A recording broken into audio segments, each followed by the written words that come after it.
آج کی جو رات ہے وہ توبہ کی رات ہے، شاپنگ میں اور عیاشی میں گزارنے کی رات نہیں۔ حبیب اجمی کا نام سنا ہوگا آپ نے، بغداد کے رہنے والے مشہور مالدار شخص، پیسہ بہت تھا لیکن معاملہ یہ تھا کہ سود پر پیسہ، سود کا کاروبار، لوگوں کو سود دینا، لوگوں سے سود لینا، یہ کاروبار چلتا تھا۔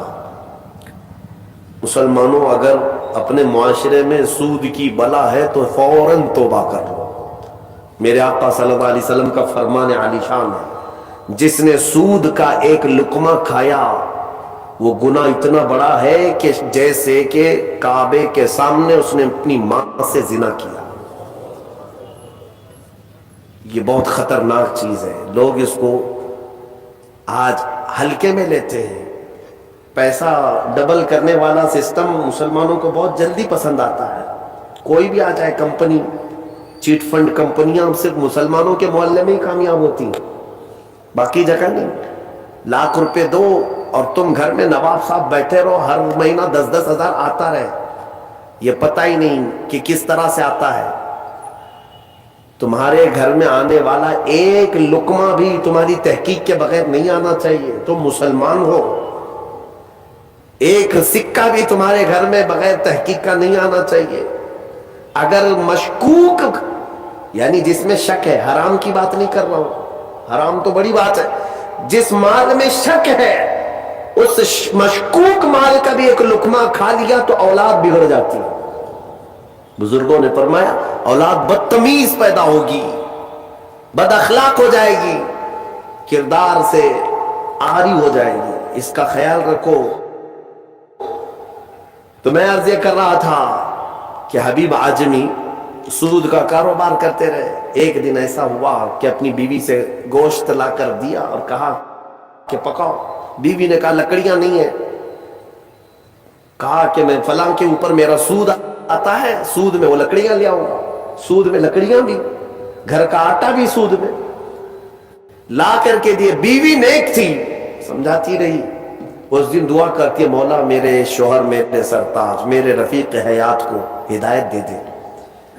جب چولہے پر یہ ہانڈی رکھی گئی، کھانا پک گیا، یعنی سالن پکا، تو اس نے اتارا، حبیب اجمی دسترخوان پر تھا، ہانڈی کھولی گئی تو اس میں پکتا ہوا خون تھا، خون کے علاوہ کچھ نہیں۔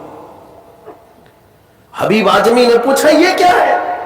بیوی نے کہا جب لوگوں کا مال سود میں لا کر کے دو گے تو اللہ تعالیٰ تمہیں دنیا میں ہی خون کھلا رہا ہے، آخرت میں کیا عذاب ہوگا۔ بات اثر کر گئی، بات اثر کر گئی دل پر، اور ڈر بھی گئے کہ اپنی آنکھوں سے دیکھا کہ پکتا ہوا گوشت خون بن چکا ہے۔ فوراً پورے جسم میں کپ کپی طاری ہو گئی، توبہ کیا، کھڑے ہو گئے، گھر سے باہر نکلے تو راستے سے جا رہے تھے، بچے جو کھیل رہے تھے، ایک بچے نے پکار کر کہا اے بچے ہٹو، یہ سود خور آ رہا ہے، اس کی چھاؤں کہیں ہم پر پڑ گئی تو ہم برے ہو جائیں گے۔ بچوں میں بھی یہ بات آ گئی تھی۔ حبیب اجمی کو آج دل پر بات لگی، میرا رب کسی کے لیے ہدایت دیتا ہے تو کچھ ذریعے بنا دیتا ہے۔ حبیب اجمی اب رونے لگ گئے کہ میں اس قدر خستہ ہوں، اس قدر بدنام ہوں کہ بچے میری چھاؤں سے بھاگ رہے ہیں۔ اب سوچا کہ اب میں سود نہیں لوں گا اور نہ ہی اس کاروبار میں، سب کو چھوڑ دیا۔ لیکن اب مسئلہ یہ تھا کہ بچپن شروع سے کوئی کام کرنے کی عادت نہیں تھی، پیسہ دینا ہے، مارکیٹ میں گھما کر کے بڑا کر کے لانا ہے، کام کرنے کی عادت نہیں تھی، فن نہیں تھا، ہنر معلوم نہیں تھا، اب کمائیں تو کیسے کمائیں۔ سوچا کہ اب اس چیز کو چھوڑ دیا ہو، تو بیوی سے آ کر کے کہا میری رفیق حیات، میں نے توبہ کر لیا ہے، میں نے توبہ کر لیا، آج کے بعد سے یہ سود کی طرف میں ہاتھ بھی نہیں بڑھاؤں گا۔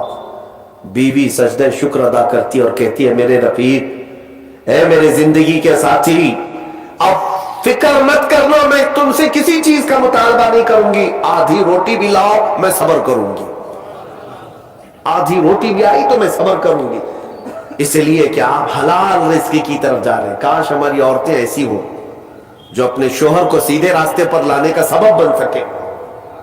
ورنہ بہت ساری عورتوں کے مطالبات کی وجہ سے مرد حرام کاریوں میں پڑ گئے. تنخواہ تھوڑی سی ہے، عورت کے مطالبے زیادہ ہیں، اس کے مطالبے پورے کر نہیں پا رہا ہے تو حرام کاریوں میں مصروف. بہت سارے مردوں کے بگڑنے کی وجہ ان کی عورتیں بنی ہیں، اور جب پورا نہیں کر پاتے اور پیسہ بھی نہیں مل پاتا تو پھر نشے کی عادت لگ جاتی ہے. ٹینشن سے مکتی چاہیے. جو روز عورت مجھے گھر پہ جاتی پریشان کرتی ہے، میرے عزیزوں، وہ حبیب اجمی کی خاتون نے ان کو دلاسا دیا کہ جاؤ آپ نوکری کرو. نوکری کہاں کرتے؟ اب تک کرنے کی عادت نہیں تھی، عمر ہو گئی تھی. سیدھے گئے ایک دیہات چھوٹا گاؤں تھا، اس گاؤں کی ایک مسجد تھی، مسجد کے اندر جا کر بیٹھ گئے. دن بھر بیٹھے رہے، نمازیں پوری پڑھ لی. عشاء کا وقت ہو گیا، نماز پڑھ کر کے اللہ کی بارگاہ میں رونے لگے، مولا کام کا آدمی نہیں ہو، اب تک کیا نہیں، اب میں اپنے گھر کیسے چلا ہوں، تو میرے لیے کوئی انتظام فرما. رات کے وقت آئے، بیوی نے پوچھا کوئی نوکری ملی؟ کہاں مل گئی ہے، نوکری مل گئی ہے، بہت ہی اچھی جگہ پر ایک بادشاہ ہے، اس کے ہاں خدمت پر میں لگ گیا. کہا بہت اچھی بات ہے. دوسرے دن پھر گئے، اسی مسجد میں بیٹھے رہے. رات کو آئے، بیوی نے پوچھا کچھ اجرت ملی آج؟ جس بادشاہ کے یہاں کام کر رہے ہو تمہاری نوکری پر کچھ تنخواہ ملی؟ کہا نہیں. بادشاہ نے کہا ہے کل دے دوں گا. اپنی بیوی کو ٹال رہے تھے، اپنی بیوی کو ٹالنے کے لیے بول دیا ایسی کہ نوکری کر رہا ہوں. کہا کہ کل دینے کا وعدہ کیا ہے. پھر تیسرا دن آیا، تیسرے دن بھی وہ اسی مسجد میں رات گزار کر آئے. بیوی نے پھر پوچھا کچھ اجرت ملی؟ کہا نہیں آج بھی نہیں دیا. بادشاہ نے کہا کل دے دوں گا. چوتھا دن آیا، چوتھا دن بھی مسجد میں گزار کر آئے. حالانکہ بیوی نے صبر کا دامن ایسا پکڑی رہی اور کہنے لگی مجھے کوئی جلد بازی نہیں ہے، جب آئے گا تب کھائیں گے. 4 دن ہو گئے.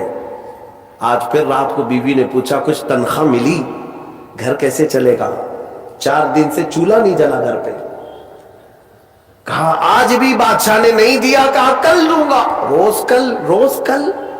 5 دن گزر گئے. اس کے بعد وہ 5ویں دن ایسی ان کی کیفیت تھی کہ اب رات جب بہت زیادہ ہو گئی تو گھر کی طرف پلٹ رہے تھے، پاؤں بوجھل ہو گئے.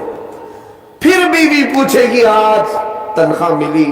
روز جھوٹ بول رہا ہوں، روز جھوٹ بول رہا ہوں، مجھے کون تنخواہ دے گا؟ آج کیا بولوں اپنی بیوی کو، اپنی شریک حیات کو.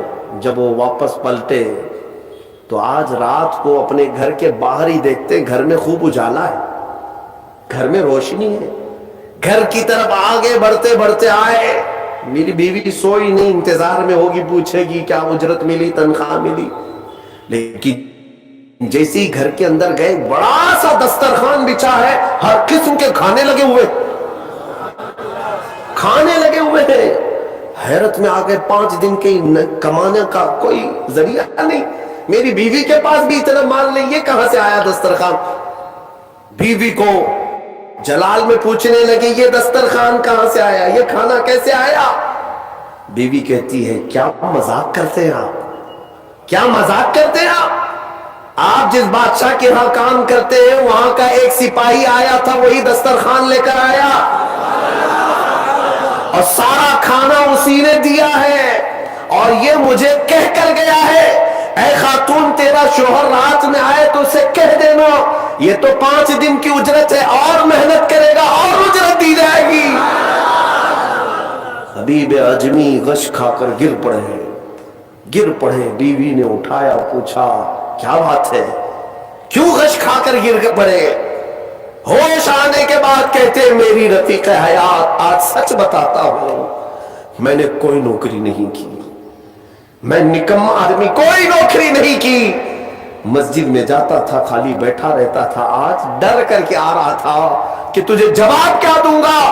وہ رحمان اس قدر غیرت مند ہے اپنے بندوں پر، اتنا رحیم ہے کہ تیرے سامنے شرمندہ ہونے سے بچانے کے لیے وہ جس کو بھیجا مولا وہ کسی بادشاہ کا سپاہی نہیں، وہ اسی رحمان کا کوئی فرشتہ آیا جس نے کھانا دیا ہے. عزیزان گرامی، کہنے کے لیے بہت ساری باتیں ہیں، لیکن میں اتنی بات عرض کرنا چاہتا ہوں، زندگی گناہوں میں گزری، ایک بار توبہ کر کے حبیب اجمی کیا آ گئے اور مولا کریم نے اپنے سارے دسترخوان ان کے لیے کشادہ کر دیے۔ اس کے بعد جانتے ہیں حبیب اجمی اسی دسترخوان سے اٹھ کر کے جو چلے گئے، ایسی عبادات، ایسے مجاہدات کیے، اللہ اکبر، اس مقام عظما پر فائز ہو گئے تھے کہ جس مقام کی غوث اعظم عبد القادر جیلانی بھی تعظیم کیا کرتے تھے رضی اللہ تعالی عنہ۔ میرے عزیز و حبیب اعجمی